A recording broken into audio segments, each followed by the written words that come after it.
Is the universe fine-tuned for us?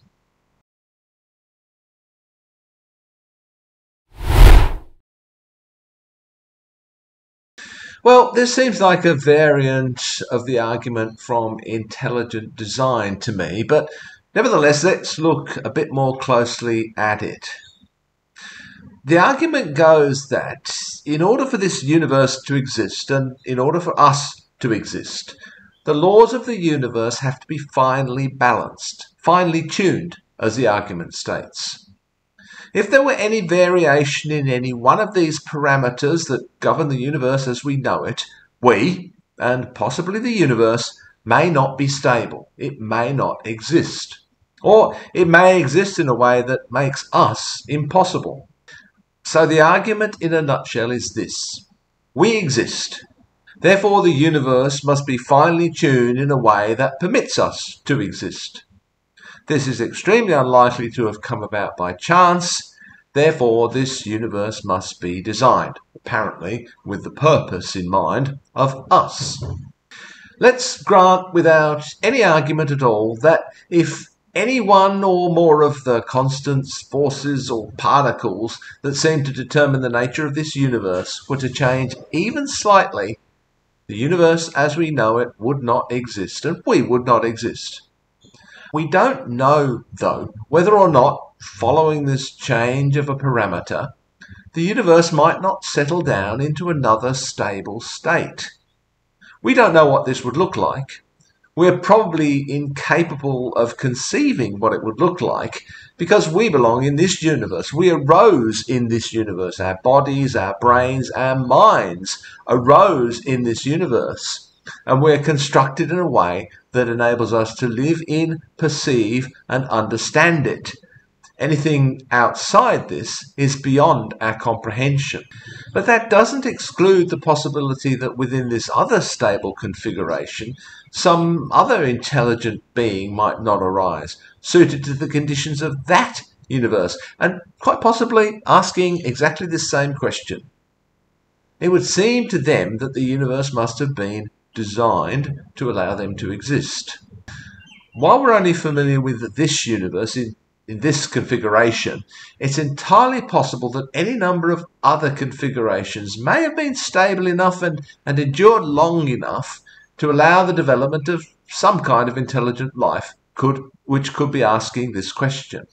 There's no reason at all to think that this is the only possible stable configuration that could lead to intelligent life. And I'm not just talking here about minor adjustments in some or all of the parameters that we know, but of universes with entirely different sets of parameters, with entirely different forces and laws and something analogous to what we call particles. Any of these that are stable enough for long enough could result in intelligent life. Maybe this has happened many times in the past and will happen many times in the future. Maybe it's happening elsewhere many times, even now.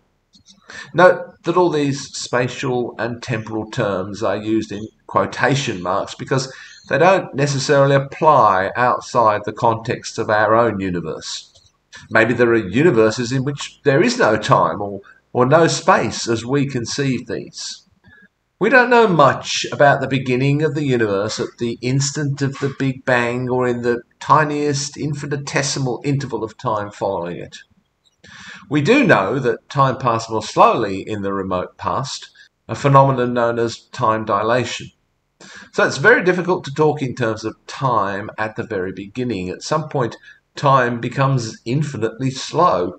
But perhaps at the very beginning, the universe popped and fizzed through a whole range of possible configurations with different variations of our current laws or even completely different laws until it happened upon one of the stable configurations, one of the stable options.